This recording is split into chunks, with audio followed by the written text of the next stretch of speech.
It was September 14th, 1983, 7:45 a.m., in the sleepy town of Harborview, Massachusetts. The fog clung to the docks like a reluctant memory, and the air carried the sharp tang of salt water mixed with diesel from the fishing boats. At Coastal Savings Bank on Main Street, teller Emily Carter arrived early, as she always did, juggling a thermos of coffee and a stack of deposit slips. Emily, a 32-year-old single mother with a soft smile and weary eyes from night shifts, had worked there for 5 years, long enough to know every regular customer's routine. "Another foggy one, huh?" she said to her colleague, Mark Reynolds, the branch manager, as he unlocked the vault. Mark, in his mid-40s, nodded absently, his mind on the upcoming audit. He was a methodical man, burdened by a failing marriage and mounting debts from his wife's medical bills. Little did they know, this ordinary morning would shatter into chaos at BY 8:30 a.m. The bank doors swung open to the first customers. Outside, a nondescript van idled at the curb, its engine humming softly. Inside the bank, everything proceeded as usual until 9:15 a.m., when two masked figures burst through the entrance. One, tall and broad-shouldered, wielded a shotgun. The other, slimmer and quicker, carried a duffel bag. "Everyone down. This is a robbery," the taller one barked, his voice muffled but commanding. Panic rippled through the room, the metallic click of the shotgun echoing off the marble floors.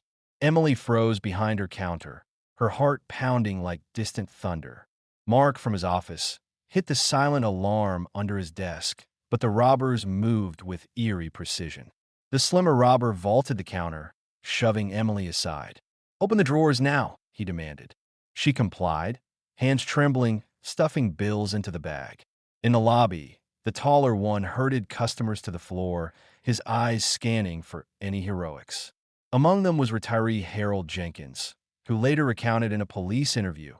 "It felt like a movie, but the fear was real, the smell of gun oil mixed with sweat." Archive, police transcript, page 3. Witness states, "The robbers didn't shout much. They knew the layout. One said to the other, 'Stick to the plan, no extras.'" The taller robber, whom investigators would later dub the Enforcer, forced Mark to the vault at gunpoint. "You got 3 minutes," he growled. Mark, sweat beading on his forehead, fumbled the combination, his mind racing to his daughter at school. The vault yielded stacks of cash, $250,000 in unmarked bills, prepared for a routine transfer. As sirens wailed in the distance, 9:22 a.m., the robbers grabbed the duffel and bolted. But here's where the ordinary heist turned peculiar. Instead of a getaway car, witnesses outside glimpsed them sprinting toward the harbor, just 2 blocks away. A fisherman, docking his boat, saw them inflate a small rubber dinghy from a backpack, pumping it furiously with a manual inflator. "They shoved off into the water like ghosts," the fisherman told reporters later. The dinghy vanished into the fog, heading toward the open bay. Police arrived minutes too late, finding the abandoned van with fake plates and no fingerprints. Harborview erupted in shock. By noon, local news crews swarmed Main Street, interviewing shaken tellers. Emily, wrapped in a blanket, spoke to Detective Alan Brooks, a grizzled veteran in his 50s with a mustache that hid his perpetual frown. "They were pros," she whispered. "One had a limp, subtle, but there." Brooks, assigned lead on the case, noted the efficiency. No shots fired, no injuries, but a clean sweep of the vault.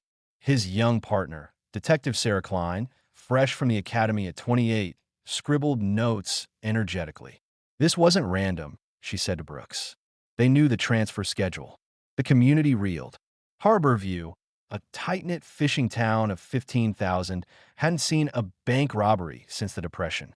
At a town hall meeting that evening, Mayor Ellis Grant assured residents, "This is an isolated incident. Our police are on it." But whispers spread, rumors of an inside job, given the precise timing. Archive, newspaper clipping, Harborview Gazette, September 15th, 1983. Robbers escape via inflatable boat. Authorities baffled by seaborne getaway. Over the next days, Brooks and Klein combed the scene. Forensics found a discarded glove in the van. Cheap leather, no prints. The dinghy? Divers searched the bay, but recovered nothing. They must have had a boat waiting offshore. Brooks mused in their cramped office, the air thick with cigarette smoke. Sarah, poring over employee records, flagged Mark Reynolds. His wife's treatments, they're expensive, and he was late on payments. Mark, questioned at 2:45 p.m. on September 16th, denied involvement. I was terrified, he said, his voice cracking. Why would I risk everything? A witness, a delivery driver named Tom Hale, added a twist. I saw a third person near the harbor, a guy in a fisherman's hat, watching. But the lead fizzled. Hale couldn't describe him well. The FBI joined by week 2, classifying it as a federal case. Agent in charge, Robert Hayes, a no-nonsense type, declared, these weren't amateurs. The boat escape suggests planning, maybe ties to smuggling rings in the bay. As autumn leaves turned, Harborview's unease grew. Emily's sister, Laura Carter, became the emotional anchor for the family. Emily couldn't sleep. Laura later shared in a support group.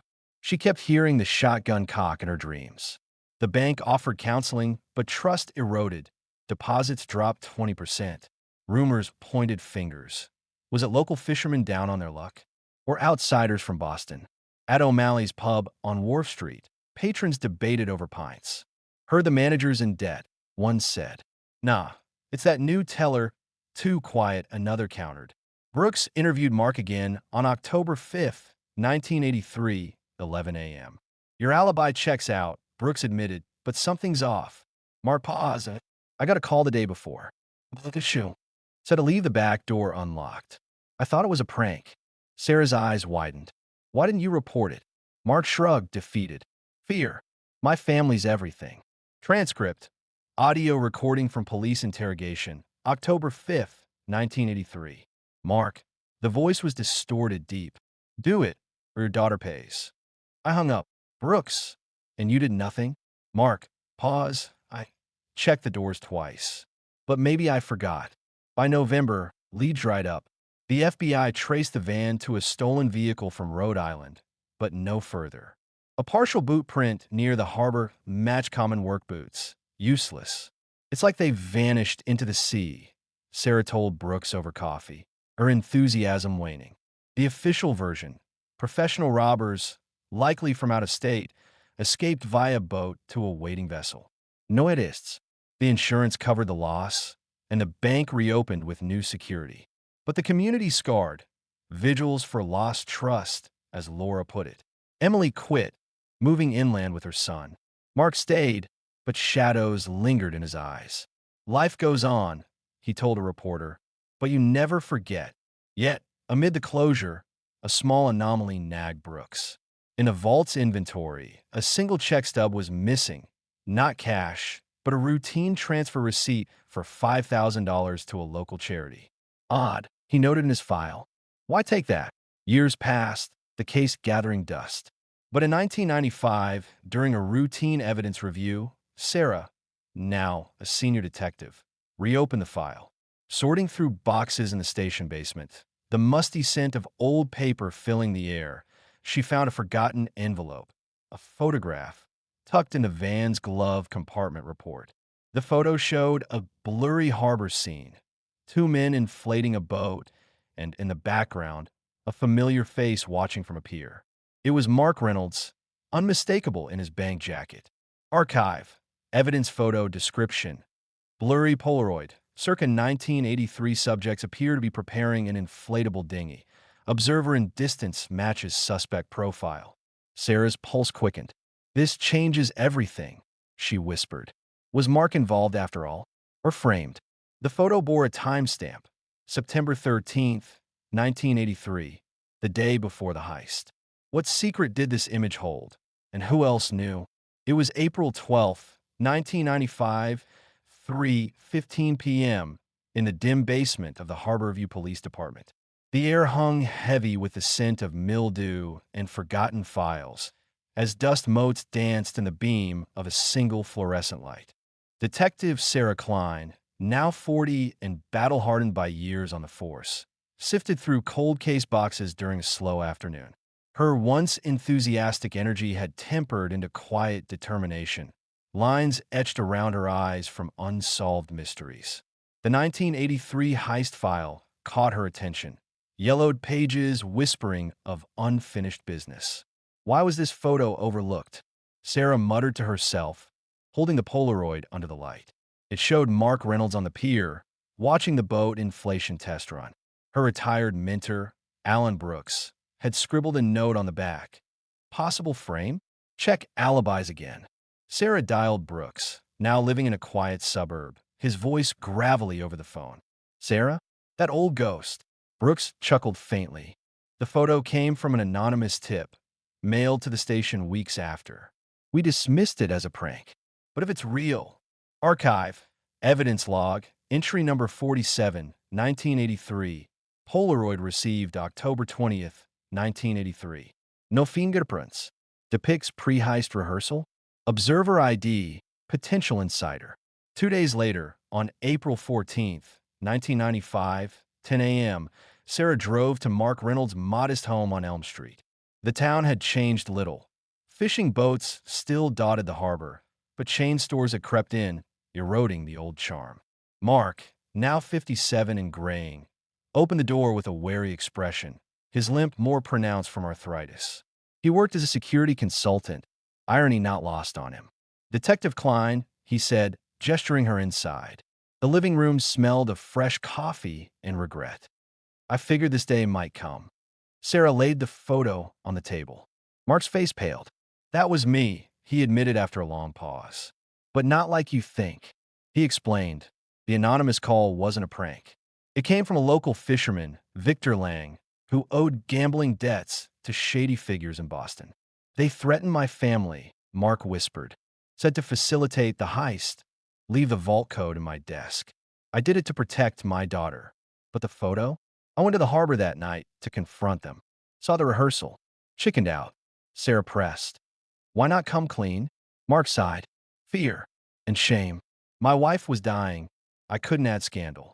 Transcript. Recorded interview. April 14th, 1995.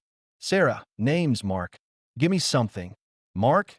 Hesitant. The enforcer. He was local. Called himself Big Tom. But his real name? Thomas Grant, the mayor's brother. Energized by the lead, Sarah delved deeper. On April 20th, 1995, she visited the town's archives, the room echoing with a hum of microfiche machines. Among old harbor logs, she found a boat rental receipt from September 13th, 1983, the day of the photo. It was for an inflatable dinghy, signed by T. Grant, and paid in cash. The clerk's note, customer mentioned quick getaway practice. This ties Thomas to the scene, Sarah told her new partner, young Officer Jamie Ruiz, a tech-savvy 25-year-old with a knack for digital forensics. Jamie, eager and optimistic, digitized the receipt. Pre-DNA era, but we can cross-reference handwriting. The community buzzed anew as rumors leaked. Laura Carter, Emily's sister, called Sarah. If this brings closure for Emily, she passed last year from stress-related illness. It'd mean everything. Laura's voice cracked, embodying the lingering pain for victims' families. But a twist emerged. Mayor Ellis Grant, still in office, denied involvement. My brother? He left town years ago. Fishing accident, presumed dead. Records showed Thomas vanished in 1984, boat wreckage found in the bay. By May 1995, advancements in forensics breathed life into the case. Jamie used early computer enhancement on the Polaroid, revealing a partial license plate on a nearby car, matching a vehicle registered to Victor Lang, the fisherman Mark mentioned. Sarah tracked Victor to a nursing home in nearby Plymouth on May 15, 1995, 2:30 p.m. The facility reeked of antiseptic and faded memories. Victor, frail at 68, stared out a window at the sea. I was the third man, Victor confessed after Sarah showed the enhanced photo. Watch from a hat. Thomas pulled me in, said it was easy money to pay debts. The heist? Planned by Thomas and an accomplice, ex-convict Derek Hale, the slimmer robber, brother of the delivery driver witness. We ditched the dinghy mid-bay, swam to Thomas's yacht, split the cash. But Thomas double-crossed us, kept most, disappeared. Why the boat? Fog cover. Cops focused on roads. Victor handed over a hidden memento, a $100 bill from a haul, serial number matching the bank's records. Archive, bank inventory excerpt, 1983. Missing funds include bills with serials starting AB 47-. Confirm match on recovered note. The investigation accelerated. On June 2nd, 1995, Sarah and Jamie raided the mayor's office, warrant in hand. Amid files, they found a locked drawer with old letters. One, dated October 1983, from Thomas to Ellis. Brother, the job's done. Your cut's safe.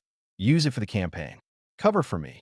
Ellis, confronted at 4:45 p.m., broke under pressure. Thomas was desperate. Debts from bad investments. I looked the other way. Took a small share to fund my re-election. The moral weight hit. Ellis wasn't a monster, just a man protecting family, blinded by ambition. I thought it ended with his death, faked to escape debtors. A key discovery. In Ellis's basement, a safe held $50,000 in aged bills, remnants of the heist. For emergencies, he muttered, but no full recovery. Most vanished with Thomas, who rumors said fled to Canada. Jamie cross-checked with new databases, Thomas alive, under alias in Vancouver. Extradition loomed, but at 62, health failing. Transcript. Mayor's confession tape, June 2nd, 1995. Ellis, it started small, helping kin, but it snowballed. The town suffered for my silence. Sarah, and the victims? Emily's life destroyed. Ellis, pause, voice breaking. I'm sorry. Truly. The climax unfolded in court on September 10th, 1995. Ellis pleaded guilty to accessory after the fact, receiving 5 years probation. Light, given his age and cooperation. Victor, too ill for trial, testified via video, dying months later. Thomas, extradited, faced charges but suffered a stroke, leaving him paralyzed. No dramatic chase, just quiet reckonings. For Sarah, it was bittersweet. Justice isn't always handcuffs, she told Jamie. It's truth surfacing. Mark, cleared but shamed, donated his share of recovered funds to a victim's fund. The emotional peak, a memorial at the harbor where Laura scattered Emily's ashes. She can rest now, Laura said, tears mixing with sea spray.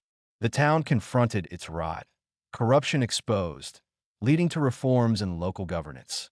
One final twist. In October 1995, during Thomas's interrogation, he revealed Derek Hale's fate. Died in a bar fight in 1985, buried unnamed. But a hidden journal in Thomas's possessions detailed the split. Mayor got $20,000, Victor $10,000, Derek $50,000. The rest? Buried in a locker at the old train station. Sarah and Jamie unearthed it on October 15th, 1995, 11 a.m. $120, 0 moldy, but intact. Distributed to victims' families, it symbolized partial redemption. Brooks, visiting the station, patted Sarah's shoulder. You did good, kid. Close the loop. Harborview transformed in the years following. The scandal prompted stricter oversight at the bank, now renamed Harbor Trust, with memorials to the heist victims etched on a pier plaque. Families like the Carters found solace.